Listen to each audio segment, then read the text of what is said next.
Hi, everyone. What is it that you want to be known for? Do you want to be the person who elevates your company or your department to the next level of success? Or do you want to be the leader whose team follows you regardless in which direction you go? Or for being the parent whose 16-year-old daughter comes to you with all of her problems? Or your unshakable faith in God, regardless of the circumstances in your life? Even if you haven't thought about it, we all want to be known for something. I mean, for most of us, honestly, it's more than one thing, and some things are quite silly, right? I always get parking right in front of the restaurant. Oh yeah, princess parking. Mm-hmm. And we heard it all day already. You know, there's so many wonderful things for all of us to be known for. But in order for us to succeed, we have to feel confident. Confident in our ability to be that person. Now, you may wake up every morning and you tell yourself, I can do this, I can do this. But probably a little bit more effective would be to learn from mentors, to listen to podcasts or read books. You want to learn from the best. But no matter how much you prepare, by the time you finally approach this difficult situation, or you find yourself in the midst of it, there is this little but very powerful voice in your head that is telling you of all of the reasons of how you are going to fall short. For example, you could be part of a team and you're about to share this amazing idea with the group, and no, the voice in your head is telling you, it's not that good of an idea, don't do it. The voice in your head wants you to feel fear. And yes, roll with me. I love dogs, okay? If you're a leader, you have had to make some really tough decisions this last year. You may have to let people go and overburden those who remain. The voice in your head wants you to feel guilty. Or if your son slaps the door to your face and tells you, Mom, I hate you, because he told him he can't go to the party that puts him at risk of getting COVID. The voice in your head wants you maybe to be sad or angry. Sad because my son hates me. Or angry because how dare he speak to me that way? I could go on and on and on, but have you noticed that for the most part this voice wants to either hold you back or bring you down? It wants you to feel sad because, well, somebody ignored you. The voice in your head wants for you to feel envy because people around you seem to be getting ahead in life faster than you do. Or it wants you to feel ashamed because you drank a little bit too much at your friend's dinner party the other day. What is that voice? Why do we have nonstop this chatter in our head that is telling us that we aren't good enough, fast enough, pretty enough, smart enough? Or that they are stupid. And they don't like me. And they over there, they are rude. And they over there, they don't understand. Allow me to introduce you to your ego, the voice in your head. You may want to believe that it's your external world, the people and the circumstances in your life that are causing for you to feel bad. That it's your to-do list, your demanding boss or your lazy employee, your spouse, your kids, and the traffic that you sit in. You're putting yourself into a victim mode, claiming that the rest of the world is at fault for your negative emotion. Well, I have some bad news and some really good news too. They are not. That's bad news because you no longer can blame the rest of the world for your foul mood. But it's also really good news because it means that you can do something about it yourself. I'd say let's do an exercise together. In a moment, I'm going to ask you to close your eyes. I'm going to give you a very specific scenario, and I'm going to ask you to really imagine that you are that person in that scenario. Okay, really experience it as it would be happening to you. And then when you heard everything, just allow your mind to go nuts. It will all make sense in a moment, all right? So if you feel comfortable, please go ahead and close your eyes. Imagine it is Friday afternoon and you're driving in your convertible. Yes, right now you do have one, congratulations. You're driving in your convertible to the mountains. You're leaving town. Traffic is busy, but you know what? You don't care. You have been planning this long weekend getaway for so long. Your partner is sitting right next to you. You have your favorite tunes on the stereo. You're happy. When out of nowhere, a car from the right jumps right in front of you, so much so that you have to hit the brakes to not hit the car. Your heart is racing. What is going on in your mind? All right, go ahead and open your eyes again. I suspect you got mad. I even ventured to say that you may have used a couple of not so pretty words in your outburst of anger towards the person in front of you. Okay. Let's do this again with a different scenario. But this time, I'm going to ask you to observe the voice in your head.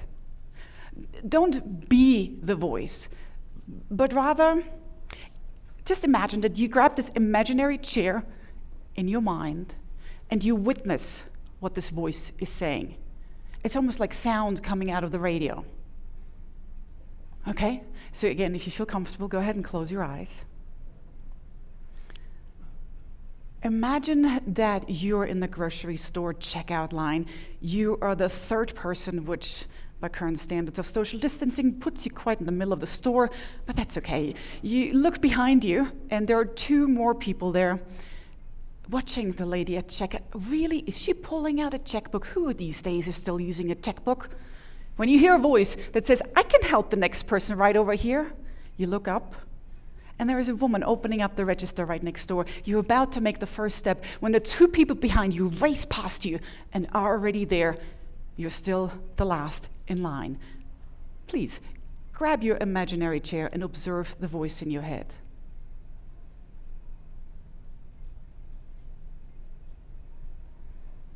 Okay, go ahead and open them back up. I suspect that most of you were able to distinguish the difference between being the voice and identifying with the voice, which is, by the way, what you do all day, every day, or observing the voice, witnessing what this voice is saying. Which brings up an important question. Who are you? Are you the non-stop chatter in your head, or are you the observer? You cannot be both. And here's the answer.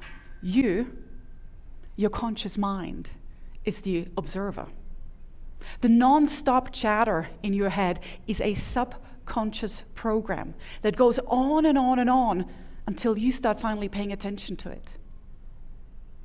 All right, lots of words here, conscious, subconscious. Let's break this down.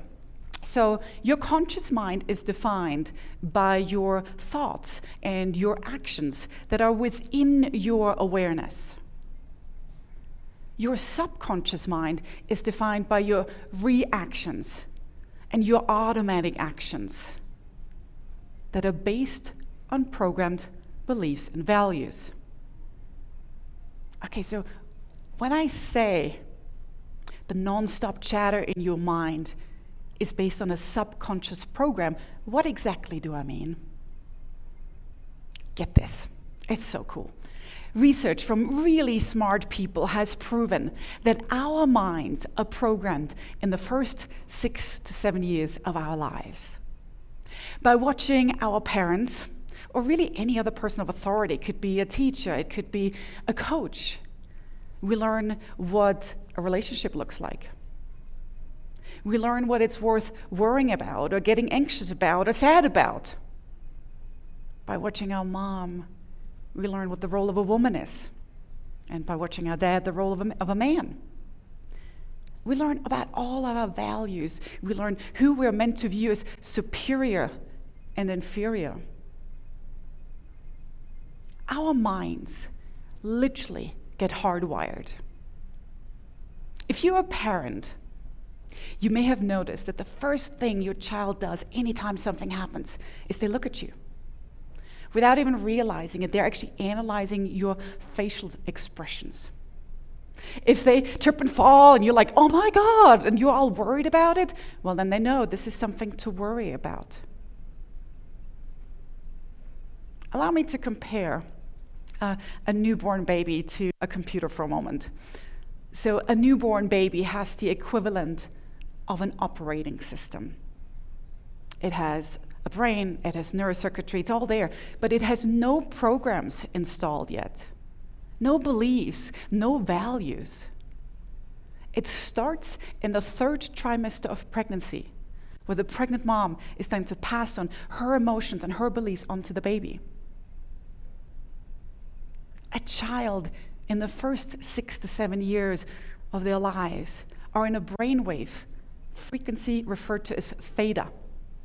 It's the same brain frequency that you and I experience when we're about to fall asleep or when we wake up in the morning. It's also the same brainwave when somebody is under hypnosis. Everything that a child sees in his first 6 to 7 years gets downloaded into their subconscious without questioning it. Their interpretation of any situation becomes their reality. And now here's the kicker. Research has proven that today, in our adult life, we react based on that subconscious programming 95% of the time. We are running on autopilot, getting anxious and sad and worry about things based on the program that we received when we were a kid. And in my mind, what's really actually the craziest thing is that we believe that every thought that we have is the truth. If you're pursuing a spiritual path, you may have heard about the need to elevate human consciousness. And that's exactly what we're talking about here right now. The need for all of us to wake up, for us to start paying attention to our thoughts and our emotions, and to start questioning them and changing them if they don't align with who it is that we want to be. Now, for a moment, put yourself back into a child's mind. Be a 4, 5, or 6-year-old, okay? Back in school, when the teacher asked you a question and, sorry, you didn't have the answer, but Susie did. You saw how Susie got celebrated and you were ignored. From a child's point of view, you saw that you have to know things or be the best at something in order for you to be loved and be seen as worthy. And today, without even realizing it, you still strive to succeed for the exact same reasons. Subconsciously, you just want to be loved and feel worthy. Or when your mom or dad said to you, you got to finish your homework first before you go out and play, you obeyed. Today, subconsciously, you still operate under the same program. You cannot sit down and relax until all of your work is done. Problem is, our work is never done now. I mean, it's the most random, simple things in life that trigger us. It could be your husband taking the last cup of coffee from the pot, or your wife leaving just one sheet of toilet paper roll on the toilet paper. Personal example. So 3 months ago, I went to the dentist. And so the dentist said to me, unless I start brushing my teeth a lot better and using mouthwash, they will need to do some more invasive work. I had some buildup. So you can imagine, I'm going home. For 3 months, a week ago, I'm about to go back, and I look in the mirror, I'm like, oh, it's looking actually pretty good. I was really quite proud of myself, and I was ready to get praise from my dentist. I go in, she looks at my mouth, and she's like, you didn't do well enough. Excuse me? All right, first of all, she may have not quite used these words, but really, that's what I heard. I was about to get really furious when I realized, hold on, negative emotion, what's happening here? And I realized my inner 4-year-old was just told that she didn't do well enough. And for a child, that is crushing. From a child's point of view, being loved and feeling worthy is a matter of survival. And even though we're so much more mature and level-headed and wiser today, this deeply rooted subconscious programming still triggers us today to react with anger and sadness and anxiety and a slew of other negative emotions. There are ways for you to override these old programs, and unfortunately we won't get to them today, but I've given you the most important, the most crucial step in order for you to experience a life of more peace and joy. And it's this. Become the observer of your thoughts. Anytime you experience any negative emotion, please stop. Your ego wants you to wallow in that emotion. But you really have a choice to detach from the program that is causing you so much pain. So I invite us all to wake up and to start becoming conscious human beings. Thank you very much.